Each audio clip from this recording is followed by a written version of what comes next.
Mr. Chair, that has been carried. Thank you very much. Move on now to item 7, which is the 22-23 General Fund Capital Monitoring Statement, third quarter. And I think you've got an additional recommendation here for us, David. Okay, so you've got 2 recommendations there, and we've got a third one. You've got that one on the screen? No. Okay, I'll read it. It is that a delegated decision which has been taken by the director and relevant portfolio owner to veer unspent revenue budgets to fund the cost of £30,000, purchasing a new boat, which will enable the council to dispose of the 2 boats, which will lead to some savings in the mooring fees and fueling costs. So, David, just if this is a delegated decision that's already been taken, why are we now having a recommendation on it? If you could just, when you address that, to tell us, because if it's been taken, fine. Or are you just advising us? Are we noting that bit? Thank you. Okay, thank you, Chair. I'll address that point first because it is an interesting point analogity of the way that local government finance works. So the director has taken the decision to via some revenue funds in order to enable the purchase of a capital asset. What I need council to do is approve the purchase of the capital asset. So they're approving how it will be funded.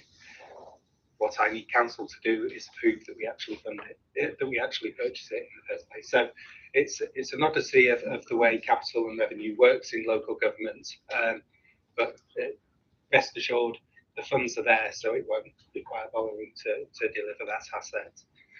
In terms of the general fund programme, it's ticking along, subject to the same challenges as we've had for the last couple of years in terms of delivery and price inflation, and but in terms of the overall spend, obviously because we purchased the shopping centre this year, it's a hugely significant spend in the financial year.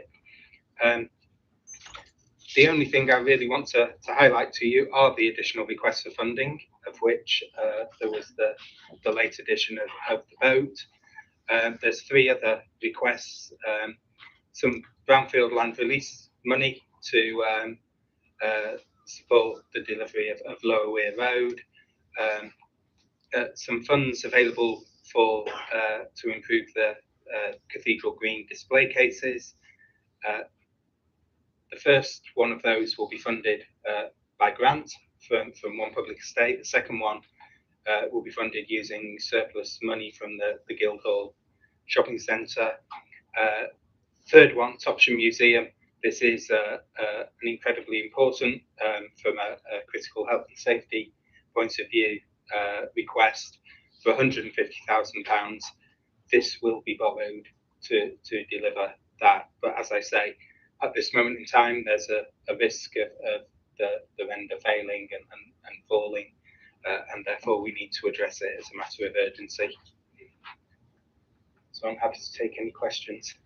Okay, thank you. Thank you, David. Councillor Moore. Thank you. I've got a question about Appendix 2, please, on page 52.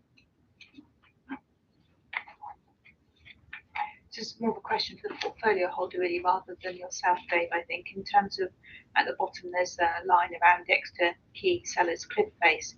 So in light of the closure of the public toilets, can the portfolio holder assure me that this money will be available for the repair of that and the reopening of the toilets as soon as possible? Thank you. Okay, thank you for that. I don't need a response to that, portfolio holder, but we'll do that one in writing because we've talked about that earlier as well, by the way.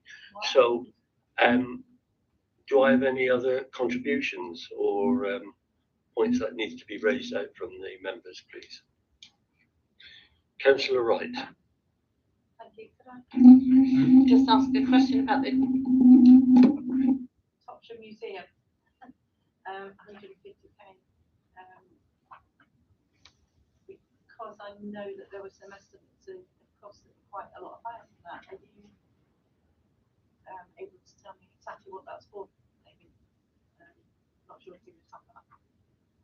out? Is that for the outside wall?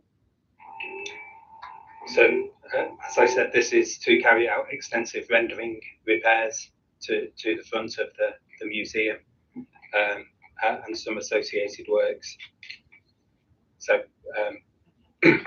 that's what this money is specifically for. I can. We'll get a detailed response to that. I think that would merit a detailed response for that as well. We need to get that. Okay. We'll get those questions back because that's an important one as well about the key toilets. We'll get that one done, and that as well about the Topsham Museum. So we've got on item 7 there 2 recommendations. I'll move them from the chair. Can I have a seconder, please? All those in favour? 3 members. 3 plus the additional one. Yes. Sorry about that. The one I read out. Okay. Well, Thank you. That's my second question. Yeah. So that was in favour leader, so that hasn't carried as an additional recommendation. Thank you very much, Mark. So we move on now to item 8, and this is the HRA budget monitoring report for the 3rd quarter. And there's 2 recommendations here, which is up on the board. So in this one again is David Hodgson. Thank you, Chair. So this is the 3rd quarter position for the housing revenue account. There's no significant issues to draw members' attention to in this report. It's ticking along nicely, projecting a small reduction in the amount to be taken from the working fund balance. Just to remind members, capital and revenue is highly interlinked within the housing revenue account, and therefore changes to the capital programme have a significant impact on the revenue position, but they're well managed and there's nothing significant to note. Okay, thank you, David. Anything, Councillor Moore? Thank you. I've got 2 questions, please. One is on page 60. So previously I've asked about the replanting of trees which will die as a result of ash dieback, and I was promised that they'd be looking at bringing forward the expenditure on this budget, but it seems to be being rolled forward again. So I am concerned that the trees aren't being planted in advance of those that need to be removed, because it takes time for trees to be re-established. So I'm quite concerned that that's not happening. So the second item is on page 61. So I'd like to know, there's talk of consultancy fees which have been spent in terms of a review of the responsive repairs contract. Will this consultancy work lead to a cost saving as a result of an improvement to the service? Thank you. Can you just tell me, Councillor Moore, which part of page 61 was that? Under housing hazards? Assets. Yeah, okay.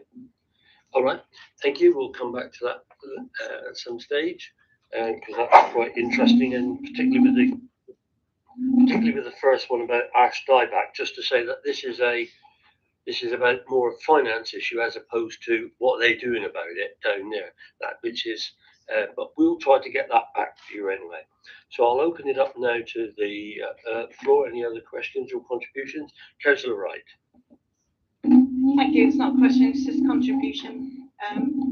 Chair, about Edwards Court.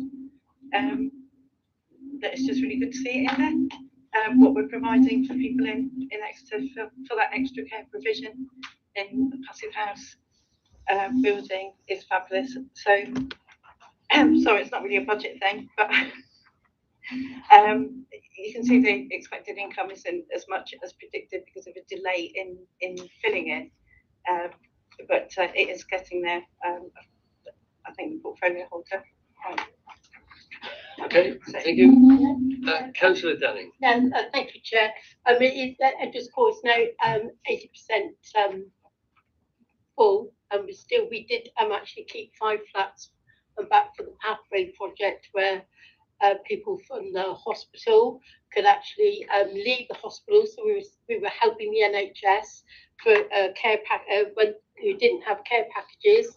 So they stayed there until such a time a care package could take place. We are looking into the numbers of the patients that we actually took, okay, so that we can do a report on that.